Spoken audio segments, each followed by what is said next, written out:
Les amis, je suis très content de vous retrouver dans ce nouveau numéro d'ActiFoot. Comme vous le savez, avec le délestage, ce n'est pas évident de tenir à la rigueur cette émission.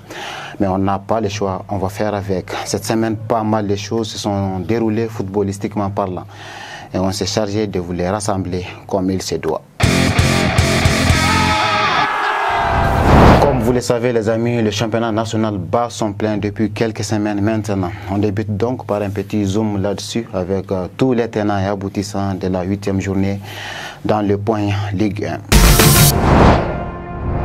1. La 8e journée de la Ligue 1 nationale disputée ce week-end n'a pas été assez prolifique en termes de buts. On a pu comptabiliser que 12 réalisations sur l'ensemble des 7 matchs disputés. Comme vous le voyez dans les résultats, les Black Stars et les COB ont tous subi un revers, contrairement aux 11 créateurs qui ont étrié 3 buts à 1 l'Afrique Football Elite. De son côté, l'AS Real a été accroché par une très belle équipe de l'US Bougouni, mais les réalistes restent toujours invaincus cette saison en championnat. Le Djoliba AC pour sa part a repris goût avec le succès en battant 1-0 l'AS Police. Le Benga FC a aussi prolongé à 4 sa belle série de victoires en championnat contre l'ASCO. Dans le classement, l'AS Real demeure leader avec 18 points suivi du Djoliba et du premier l'US Bougouba qui réalise un excellent début de saison. Dans la zone rouge, on retrouve bien évidemment le Stade malien qui compte 5 matchs en retard. Néanmoins, les Blancs de Bamako sont mieux classés que l'USFAS, l'US Equita et les Black Stars. C'est incroyable. Les amis, voici en gros l'essentiel de cette 8e journée de la Ligue 1 nationale.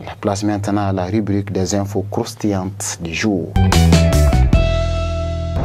Dans cette partie, on va revenir essentiellement sur le week-end de nos aigles en Europe, à commencer par l'Angleterre. Le samedi passé, c'est avec un grand Boubacar Traoré que Wolverhampton a pu tenir tête à Nottingham Forest lors de la 16e journée de Premier League. Il faut savoir que ces derniers temps, El Feno gagne de plus en plus de minutes avec les Tigres, puisqu'il performe à chaque fois qu'il est sollicité. En effet, le Malien n'a jamais déçu depuis qu'il a fait son retour dans le groupe des Wolves en octobre dernier. El Feno a depuis enchaîné 8 matchs de Premier League dans lesquels il a fait bonne impression. À cette allure, on pense que le Malien ne va pas tarder à se faire une place de titulaire dans le 11 de départ des Wolves. Avec Tottenham, Yves Bissouma a aussi brillé dimanche lors de la large victoire de 4 buts à 1 des siens contre Newcastle. Orphelin de son binôme Pape Sarr lors des 5 derniers matchs qui ont malheureusement tourné au vinaigre pour les Spurs, Yves Bissouma a profité du retour de son partenaire sénégalais pour éteindre le milieu des Magpies. En effet, le Malien a pu améliorer sa lecture de jeu pour anticiper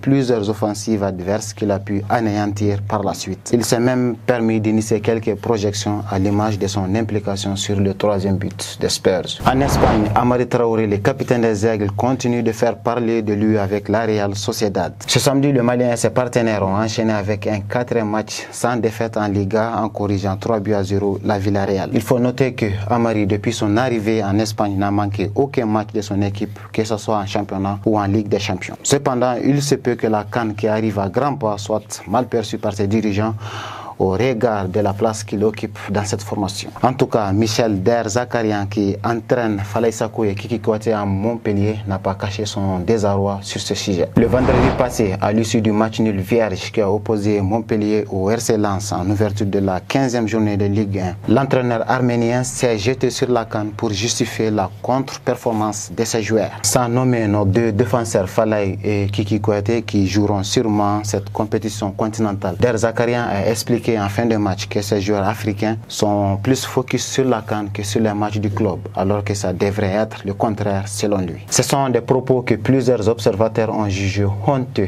On ne sait pas pourquoi, mais vous pouvez nous le dire dans les commentaires. Avec le stade brestois, le virevoltant Kamori Doumbia a encore été décisif ce week-end. Entré en jeu avant le dernier quart d'heure, la Toupie n'a eu besoin que de 4 petites minutes pour créer l'une des rares actions offensives des siens qu'il conclut par une passe décisive sur le seul et unique but de la partie. En Allemagne, Amadou Haidara Doudou a aussi été déterminant le samedi passé lors de la victoire spectaculaire du RB Leipzig contre Dortmund. Placé au centre du jeu, le Malien a été très vigilant et assez costaud pour freiner les assauts adverses. Et ses efforts n'ont pas été vains puisque son équipe a remporté au finish les 3 précieux points de la partie. Les amis, voici en gros les infos qu'on avait à vous partager. Prenez soin de vous en attendant le prochain numéro.